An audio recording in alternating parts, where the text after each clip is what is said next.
ప్రధానమంత్రి నరేంద్ర మోడీ గారు ఎన్నికల ప్రచార సభల్లో మాట్లాడుతూ ఎస్సీ రిజర్వేషన్స్ కేటగరైజేషన్ కోసం తాను గట్టిగా కొట్లాడతానని వాగ్దానం చేసిన అంటున్నారు. ఈ వార్త చదివేటప్పుడు నాకే డౌట్ వచ్చింది, నేను కరెక్ట్గా చదువుతున్నానా లేదా అని. మళ్ళీ మళ్ళీ చదివితే కూడా ఆ మాటే ఉన్నది. ప్రధానమంత్రి గట్టిగా కొట్లాడుతున్నారట. ఎవరితో కొట్లాడుతున్నారు? తానే కదా ప్రధానమంత్రి. పరిష్కరించవలసింది తన ప్రభుత్వమే కదా. ప్రతిపక్ష నాయకులు చెప్పినట్టుగా చెప్తున్నారేమిటి? బహుశా ఇప్పటికే 2 విడతల పోలింగ్ అయిపోయింది. ఆ పోలింగ్ సరళి మీద రకరకాల విశ్లేషణలు వస్తున్నాయి. ఆ పోలింగ్ సరళి చూసిన తర్వాత ఇక ఓటమి ఖాయమనే నిర్ణయానికి వచ్చి రాబోయే కొత్త ప్రభుత్వంతో తాను ఖచ్చితంగా కొట్లాడతానని వాగ్దానం చేస్తున్నారు. నాకే డౌట్ వచ్చింది, ఆయనే ప్రధానమంత్రి అనే విషయం మర్చిపోయి చెప్తున్నారా, లేకపోతే ఇక తన ఓటమి ఖాయమని నిర్ధారణకు వచ్చి కొత్త ప్రభుత్వంతో కొట్లాడతాను అని చెప్తున్నారు. ప్రధానమంత్రి స్థానంలో ఉన్న వ్యక్తి ఇంత ఆషామాషిగా వాగ్దానాలు చేస్తే, ఆషామాషిగా మాట్లాడితే ఎవరిని నమ్మించడానికి? ఆశ్చర్యకరమైంది ఏమిటి అని అంటే, కొంతమంది మాదిగ నాయకులుగా చెప్పుకునేవారు ప్రధానమంత్రి చుట్టూ ప్రదక్షిణలు చేస్తున్నారు. ఏమిటి అంటే, ప్రధాని నరేంద్ర మోడీ గారు పరిష్కారం చేస్తారని. ఆయనేమో కొట్లాడతానంటున్నాడు, పరిష్కారం చేస్తాననట్లేదు. కనీసం వీళ్ళైనా ప్రధానమంత్రిని అడగాలి, మీరు పరిష్కారం చేస్తారనే నమ్మకంతో మీ చుట్టూ మేము ప్రదక్షిణలు చేస్తున్నాం, మీరేమో కొట్లాడతానంటున్నారు, మీరు కొట్లాడవలసిన సీట్లో లేరండి, పరిష్కారం చేయాల్సిన సీట్లో ఉన్నారు అని వీళ్ళైనా గుర్తు చేయాలి ఆయనకి. వీళ్ళు గుర్తు చేయరు. ఏం జరుగుతుంది? పైగా 5 సభ్యులతో కమిటీ వేశామని చెప్పేసి అంటున్నారు ప్రధానమంత్రి. సుప్రీంకోర్టులో విచారణ జరుగుతోంది అంటున్నారు. 7 న్యాయమూర్తుల ధర్మాసనం దాన్ని విచారిస్తోంది అంటున్నారు. అది తొందరగా విచారణకు వచ్చేటట్టు ప్రయత్నం చేస్తా అంటున్నారు. ఈ రెండింటిని ఎట్లా అర్థం చేసుకోవాలి? సుప్రీంకోర్టులో నడుస్తున్న కేసు అప్పటికే కేటగరైజేషన్ మీద ఒక హైకోర్టు ఇచ్చినటువంటి తీర్పు, లేదా ఆ తర్వాత 5 జడ్జీలతో కూడినటువంటి సుప్రీంకోర్టు డైరెక్షను, వాటి చట్టబద్ధత, రాజ్యాంగబద్ధత మీద విచారణ జరుగుతుంది.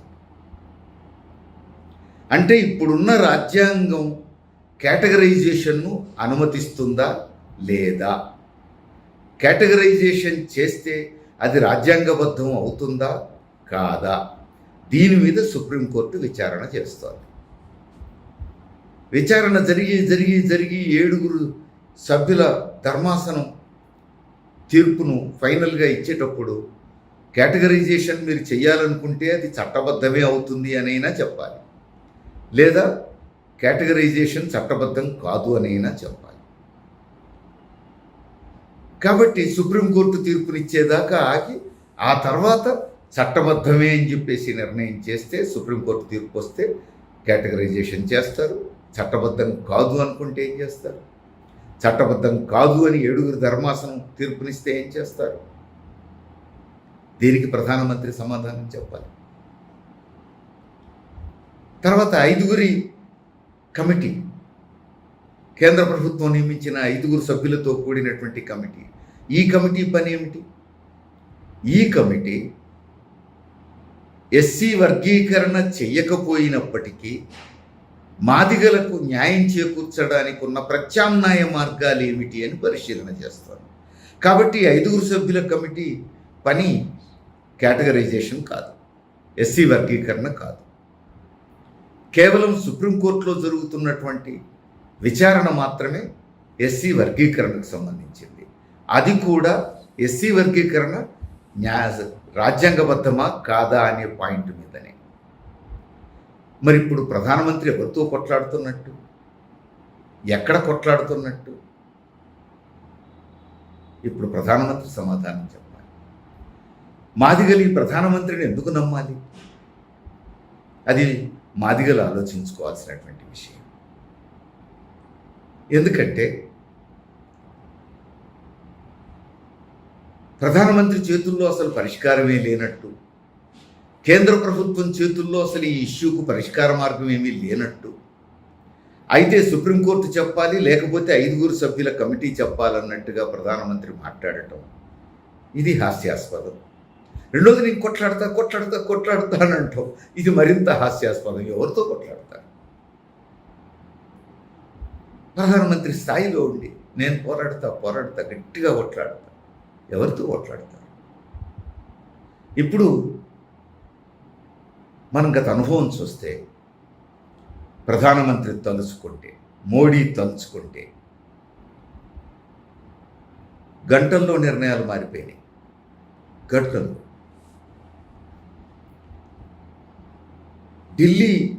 ఢిల్లీలో పనిచేసే ఐఏఎస్ ఐపీఎస్ అధికారులు ఎవరి పర్యవేక్షణలో పనిచేయాలి అనే వివాదం వచ్చింది. అది ఢిల్లీ రాష్ట్ర ప్రభుత్వం పరిధిలో పనిచేయాలా, లేకపోతే కేంద్ర హోంశాఖ ఆదేశాలకు అనుగుణంగా పనిచేయాలా? ఈ వివాదం ముందుకు వచ్చింది. సుప్రీంకోర్టు ఖచ్చితంగా రాష్ట్ర ప్రభుత్వం పర్యవేక్షణలోనే ఈ అధికారులు పనిచేయాలి అని తీర్పునిచ్చింది. 24 గంటలు పట్టలేదు సుప్రీంకోర్టు తీర్పును మార్చేయాలని కేంద్ర ప్రభుత్వం నిర్ణయించుకోవడానికి. రాజ్యాంగ సవరణ చేసేసి ఢిల్లీలో ఐఏఎస్ ఐపీఎస్ అధికారులు ఢిల్లీ రాష్ట్ర ప్రభుత్వం పర్యవేక్షణలో కాదు, కేంద్ర ప్రభుత్వం పర్యవేక్షణలోనే పనిచేయాలి అని రాజ్యాంగ సవరణ చేసేసి, అంటే వాళ్ళు తలుచుకుంటే రాజ్యాంగాన్నే మార్చేస్తారు. అంతేకాదు, ఎన్నికల సంఘంలో ఉన్నట్టుండి 2 స్థానాలు ఖాళీ అయ్యి చీఫ్ ఎలక్షన్ కమిషనర్ మాత్రమే మిగిలిపోయారు. 2 ఎన్నికల కమిషనర్ల స్థానాలు ఖాళీ అయినాయి. ఎన్నికల కమిషనర్లను నిర్ణయించడానికి ఒక కమిటీ ఉంది దేశంలో. ప్రధానమంత్రి, సుప్రీంకోర్టు చీఫ్ జస్టిస్, ప్రతిపక్ష నాయకుడు, ఈ 3 కలిసి ఎన్నికల కమిషనర్లను నిర్ణయించాలి, నియమించాలి.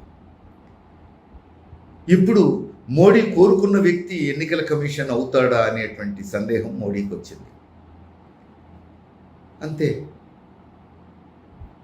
రాజ్యాంగ సవరణ చేసి పడేశారు. రాజ్యాంగ సవరణ చేసి సుప్రీంకోర్టు చీఫ్ జస్టిస్ స్థానంలో కేంద్ర మంత్రిని పెట్టుకున్నారు. అంటే ఇప్పుడు సుప్రీంకోర్టు చీఫ్ జస్టిస్ అవకాశం లేదు. ప్రధానమంత్రి, తన మంత్రివర్గంలో ఒక మంత్రి ప్లస్ ప్రతిపక్ష నాయకుడు, ఈ 3 కూర్చొని ఎన్నికల కమిషనర్ను నిర్ణయించాల్సి వస్తే మెజారిటీ మోడీ మంత్రివర్గంలో ఉన్న మంత్రి, ఇంకా ప్రధాన ప్రతిపక్షానికి ఉన్నటువంటి మాట విలువేమి? ఇప్పుడు ఎవరైనా దీన్ని ప్రశ్నిస్తే,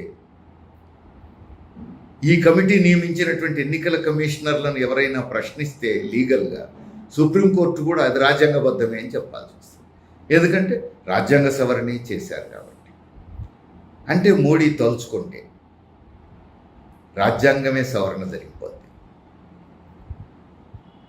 మరి తనకు నచ్చిన ఎన్నికల కమిషనర్ను పెట్టుకోవడానికి రాజ్యాంగ సవరణ చేయగలిగినటువంటి మోడీ ప్రధానమంత్రి, ఐఏఎస్ ఐపీఎస్ అధికారులు కేజ్రీవాల్ పర్యవేక్షణలో కాదు, కేంద్ర ప్రభుత్వం పర్యవేక్షణలో ఉండాలి అని తాను అనుకున్న మరుక్షణం రాజ్యాంగ సవరణే చేయగలిగినటువంటి ప్రధానమంత్రి నరేంద్ర మోడీ, మరి ఎస్సీలలో 50% సగం మందిగా ఉన్నటువంటి మాదిగల కోసం రాజ్యాంగ సవరణ చేయొచ్చు అనే విషయం ఎందుకు ఆలోచించలేకపోతున్నారు? అంటే అది బీజేపీ ప్రయోజనాల కోసం అయితే, తన మంత్రివర్గం తాను నిర్ణయాలు తన మాటే చెల్లుబాటు కావడం కోసం అయితే రాజ్యాంగాన్ని కూడా సవరిస్తారు. దళితుల కోసమో, వెనుకబడిన తరగతుల కోసమో, పేదల కోసమో రాజ్యాంగ సవరణ చేయాల్సినటువంటి అవసరం ఆయనకేం ఉన్నట్టు కనిపించట్లేదు. అందుకే రాజ్యాంగ సవరణ గురించి మాట్లాడట్లేదు ఆయన. గట్టిగా కొట్లాడతా అని చెప్పేసి అంటున్నారు. అందుకే ఎన్నికల సందర్భంగా చెప్తున్నటువంటి ఈ మాటలకు విలువ లేదు. ఇవి అర్థరహితమైనటువంటి మాటలు, దళితులను మభ్యపెట్టే మాటలు, మాదిగలను మభ్యపెట్టే మాటలు. ఇలాంటి మభ్యపెట్టే మాటలకు ఓటర్లు మోసపోకూడదు. సమస్యను లోతుగా పరిశీలించి సరైన నిర్ధారణకు రావాల్సిన బాధ్యత ఓటర్ల మీద ఉన్నది.